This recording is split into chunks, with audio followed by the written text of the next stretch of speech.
spindles that look like drumsticks. Spindles that look like drumsticks.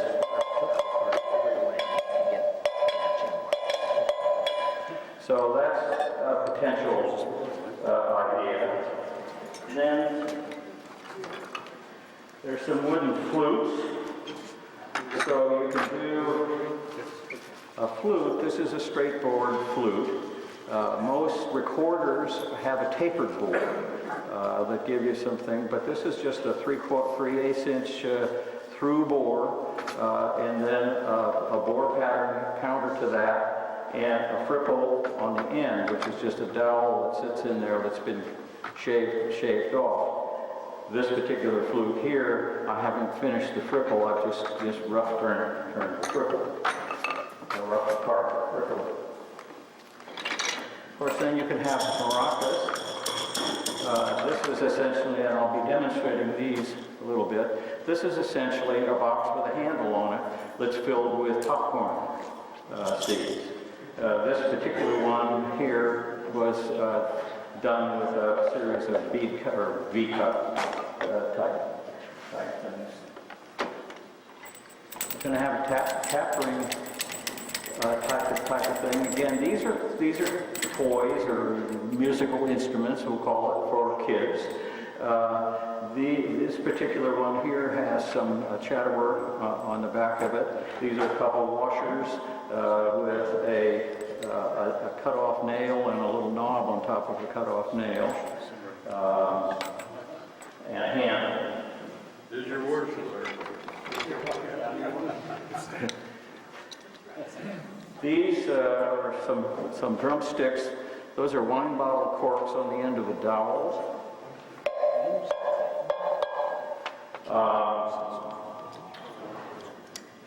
These could be batons. They could be tappers for another kind of an instrument. There's just a whole variety of different things that can be.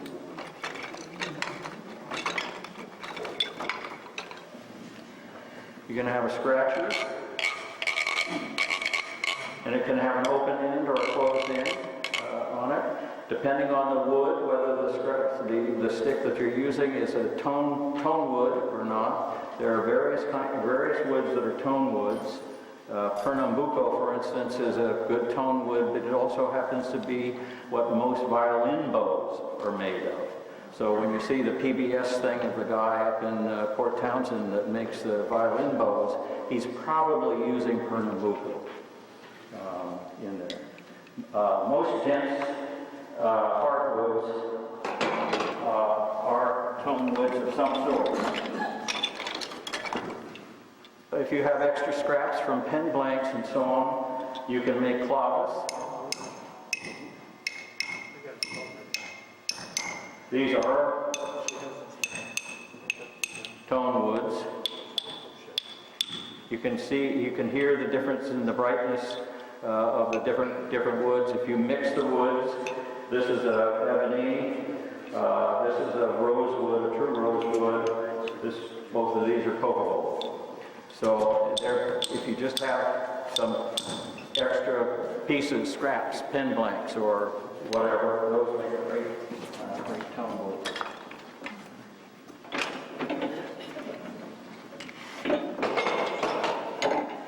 There are various kinds of tap blocks.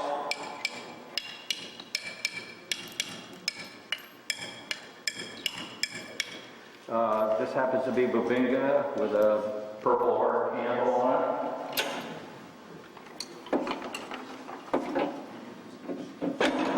There are tap blocks. It's a variation of the boxes that you see that have the fingers in them and so on, but this one is a handle so that the kid could hold it and then tap it with different kinds of wood. If you make these wings of different widths, so there you go. You make those of different widths, they'll make a different tone. This one here happens to be pretty much even, but depending on the particular grain on it, it'll tap out a different sound.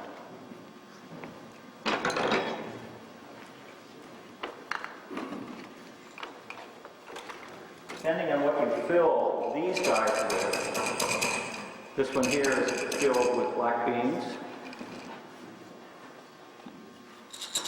This one here is lentils.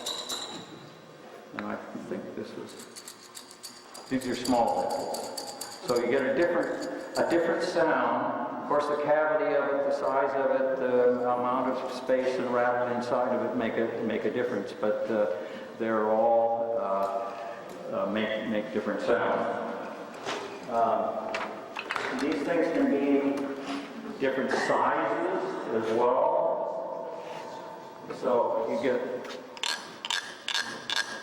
this size versus this size. If I used a different scratcher, it would be a different sound altogether.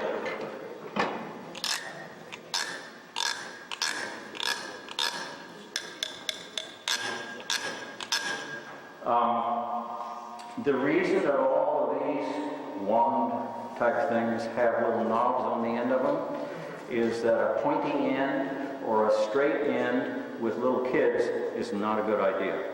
So you want to have a kind of a more knobby sort of a thing on that. And of course, if you're really into noise, you can get cymbals, and these are just pie pans with like a doorknob that you turn on the end of it with a screw and a washer on the inside. And there's unlimited number of things that you can use to make noise, big type noise. Kids love these. So, you know, the noisier the better for kids. So that gives you some idea. I mean, this is just to kind of whet your appetite as you sit down and do your own brainstorming as to what kinds of instruments, if you will, you would want your grandkids to be playing either around you or with their parents, or it depends on how well you get along with the in-laws and that sort of thing. But kids really, my grandkids at any rate, have had a really good time with these. And the other thing that you can do, and I have done it for schools, is that schools, particularly kindergarten, first grade, like to have kids get these instruments because then they can kind of put them together. They can teach them about different aspects of music, with them, and they have a good time. So let's now then switch the sort of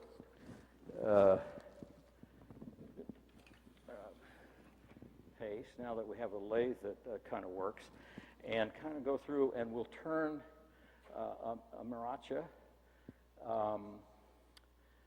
and basically you'll see the similarity of the maracha to a box, and that's one of the reasons that I've chosen this, is that there's a lot of aspects of it. Now, most of the things that you saw here are spindles. In other words, the grain is running this way on them. And I do a lot of spindle work in my architectural stuff, so it appealed to me to do that. But spindles actually are really good practice elements for tool control and just kind of understanding wood and how it all works. And I'm a big advocate of starting with spindles. As a matter of fact, when I come into my shop, pretty much every day, I spend 30 to 40 hours a week turning. And when I come into my shop, I take a piece of construction lumber and cut it into 2x2s, turn it into a dowel, and then practice beads and coves and parting cuts and skew work and so on. And what that does is it gives me some sort of muscle memory. It gets me warmed up. It gets me into the rhythm of turning and so on. And then I can turn whatever I'm going to be turning that day. I mean, it could be bowls, it could be boxes, it could be balustrades, it could be who knows. But but at least then I'm kind of sort of warmed up and into the rhythm of turning. My body is used to moving with me and so on. So I'm a big advocate of spindle work. What I do is my bandsaw is as close to me as my tool sharpener, because I'm constantly breaking things down into squares, and then you got to find the center of a square. So this device, let's see if we can have upper camera. This device here is made by Lee Valley. If you turn a lot of spindles, it's basically a right angle thing with a knife edge that runs on a diagonal, and you set your piece in like so with a mallet. I usually do all four corners in case the piece isn't square, and then you can kind of see, not super clearly, but you can see the X here. If it's not quite square, you'll get a couple of lines, and then you just find the center of those couple of lines, and that's your center. So if you're doing a lot of spindle work, this is really very helpful. Then, and of course, you can use a much simpler method of just taking a ruler and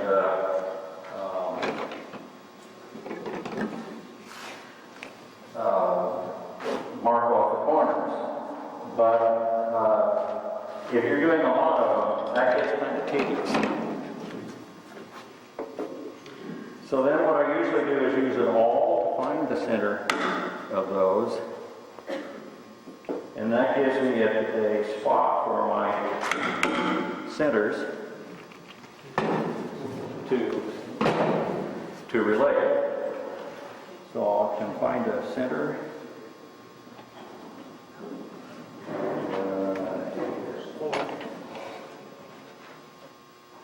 And you're not working on your own lathe when you work at home. Things that are a little bit sort of backwards or whatever. Hello. Okay, good, that seemed to walk. So now the tool I start with is usually a roughing gouge, spindle roughing gouge. In order to find that my tool rest is parallel with the spindles here, I usually sight down off the top of the rest to the outside bar on my lathe, and if those two are parallel by eye, then I know I've got the rest in the right place.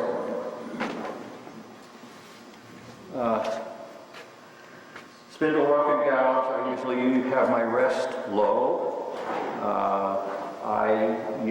What I'm trying to do is to get the piece as it comes through here to be roughly at the angle of my roughing gouge, so that I'm taking a chip rather than tearing. I'll first knock the corners off of it. You'll note that I placed my piece. So now the tool I start with is usually a roughing gouge, spindle roughing gouge. In order to find that my tool rest is parallel with the spindles here, I usually sight down off the top of the rest to the outside bar on my lathe. And if those two are parallel by eye, then I know I've got the rest in the right place.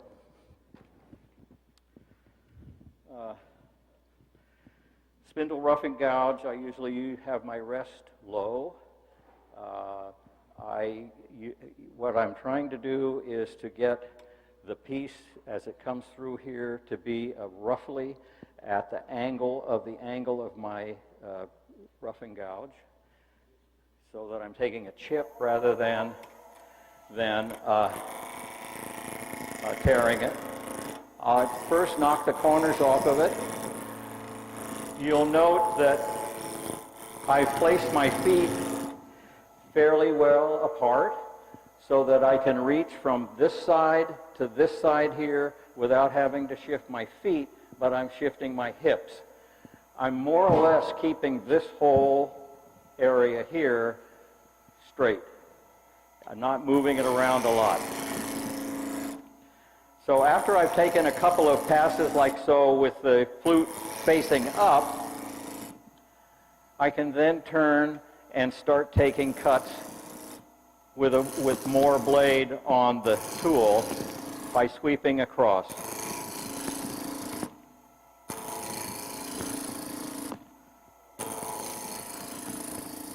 Now I've got a pretty good platform here. I can come the other way on that smooth stuff. I'm still not round. I can tell just by the chip that's coming off. It's getting close here, but not. I'm guiding the tool now with this finger here. I use a pinch type grip. You could use a grip on the top, or you could grip it from below, or you can grip it underneath your wrist. It's just whatever feels comfortable to you, because basically what I'm doing is just letting the tool do the cutting. I'm letting my body do the swaying, because these are the strong muscles, these aren't. If you stand in front of a lathe a lot and do this all day long, you're going to be really tired. So I'm using the strong muscles of my hips. It's perfectly safe to feel the other side of this. Don't feel in between the rest, but feel the other side to see if it's bumpy, or you can put your tool on top, and if it's running smoothly, you're okay. This is a matter of habit. Then I take a skew next. I could have done that with a skew, although the proper tool really is the spindle roughing gouge. You see that I kept the roughing gouge low, so that I wasn't scraping at all with it. I was basically cutting with it. Now I'm taking a skew. As with all tools, it's this point here, and then the last point is the bevel. Okay, a skew has a bevel, one on each side.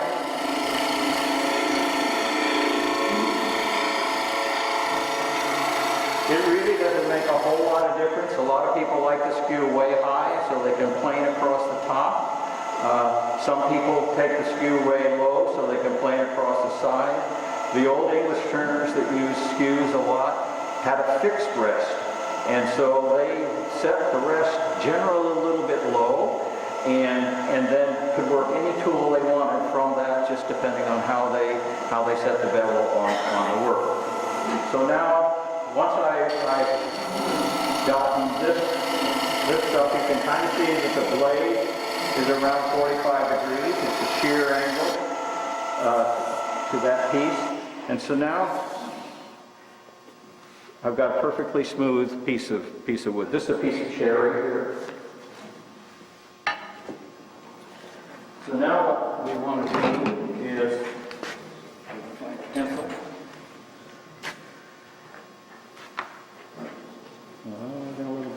A little bit more work here. Well, we'll get that in a minute. So what we're going to do here is we're going to have a handle that will go from here to here, say, and then we're going to have a little bit of waste down here, and we're going to have a cap piece on there. So now we'll mark those.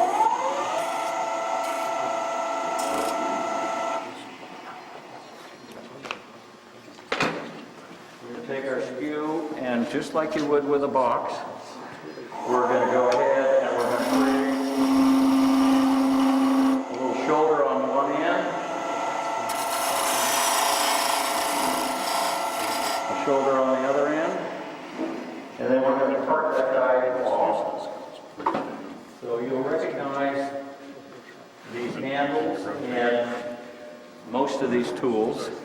This is a thin parting tool from D-Way. The reason the parting tool, most tools that you come to a spindle, particularly in parting, but also in some bead turning and so on, and skew work, is you're going to arc that tool into the work. You're not going to just jam it in. So it's going to arc in and then find the bevel. This is the bevel on a parting tool, and I'm going to take a little bit of a release cut here, and then roll it all the way in here. I'm not going to part it all the way off, because I don't want to be carrying it to grain. So, of course, with the lathe off, I'm going to saw the rest.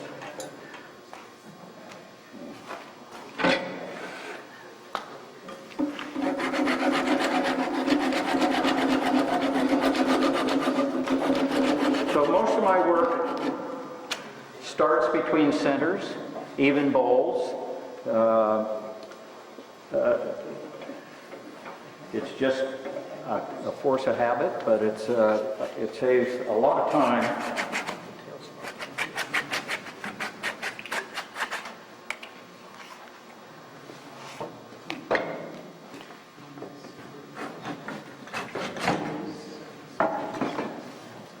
Okay, so knock the center out.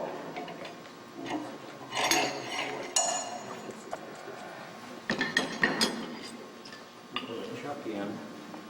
Fortunately, one of my lathes has an 1.25" 8, and the other is a metric. So I have 1.25" 8 inserts. So that's helpful. This is a Vickmark chuck. I really like Vickmark chucks. They're heavy duty. They stay where you want them. Because of their heavy duty, they tend to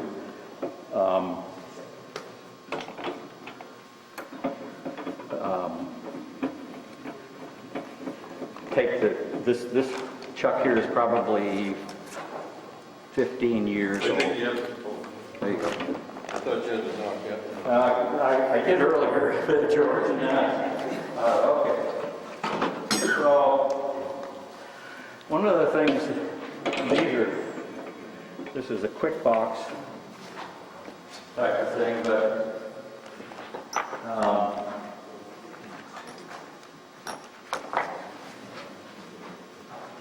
for lids, I generally like to start with a Forstner bit because one, it'll give me parallel sides that I'm sure are parallel. I don't have to fool with inside calipers and all that good stuff, so on. And it's quick. Nobody ever takes a look at the lip of your box in there. Come on, tighten up.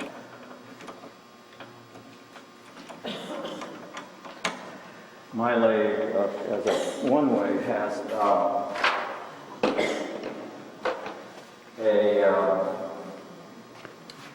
a number 3 Morse taper in the back, which is a big fat taper, and so this thing had to get modified to do that. Okay, so I suppose I should set the speed slower to drill. It's a lot different than turning a dial. It just instantly goes to where you want it to be speed-wise. And Larry was telling me earlier you can do some presets on this or something, but I don't think I'm smart enough to do that.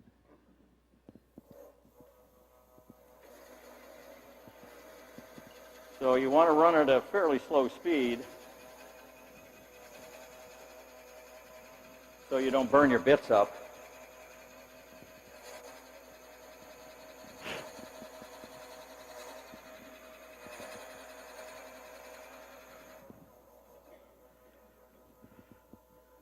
We'll give it a little more than that.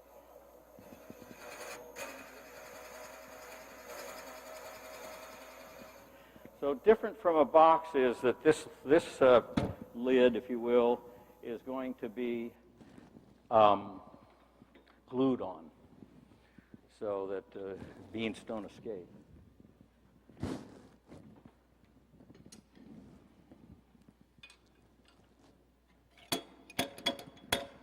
I can't tell you how many times I've vaccinated my elbow with centers that I've left in the tailstock. Okay, so what we're going to do now is just hollow that out a little bit more. Because this is a lot different than turning a dial. It just instantly goes to where you want it to be speed-wise. And Larry was telling me earlier you can do some presets on this or something, but I don't think I'm smart enough to do that.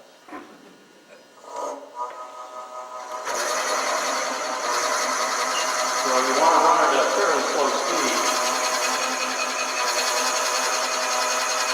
so you don't burn your bits up.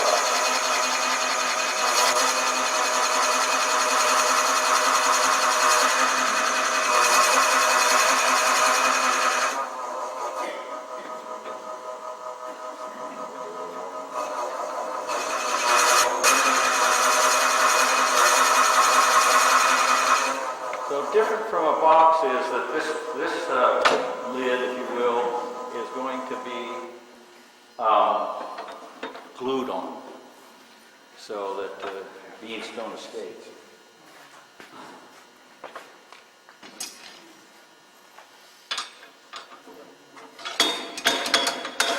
I can't tell you how many times I've vaccinated my elbow with centers that I've left in the tailstock. Okay, so what we're going to do now is just hollow that out a little bit more. Because this is end grain, a really good tool for hollowing end grain out is one of Jimmy's negative rate scrapers. And Jimmy could give me a lesson on how to do that.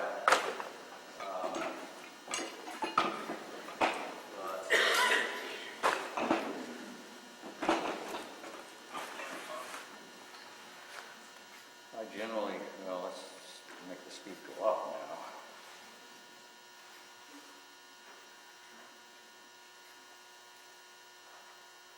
It takes forever. It's like watching paint or something.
Most favorite measuring tools, and that's a depth gauge.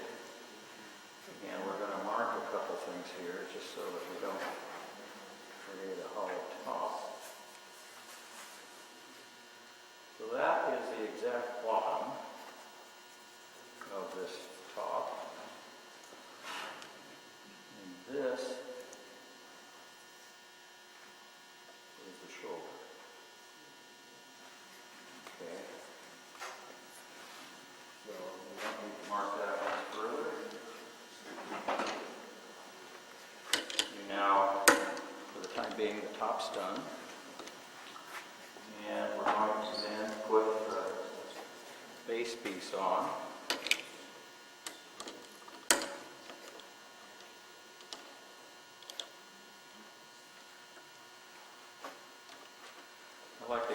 course on here, just so that I'm sure that my jaws have seated on that shoulder that I created. So I'm doing two things. One, you can see these are just about at a perfect circle. That's giving you the maximum grip on that spigot. And the shoulder then is keeping it from rocking, because we've got a pretty good overhang here. So now what we're going to do is we're going to put our center back in, our tail center. The tail center is really one of your very best friends in terms of just keeping things steady and allowing you to kind of do a little cranking down on things. So I use a tail center a lot, even with bowls sometimes, particularly if the bowl's got any sort of flaws in it or something like that. I've got one that has an extension thing that reaches into the bottom of the bowl if I'm working on the outside of some kind of woogity stuff. It's pretty helpful. Okay, so what we're going to do now is use a Woodturner's next best friend in terms of measuring. And we're going to measure this. We know the size of bit we use, but we're going to see whether the piece that we're fitting it to agrees with what the bit was.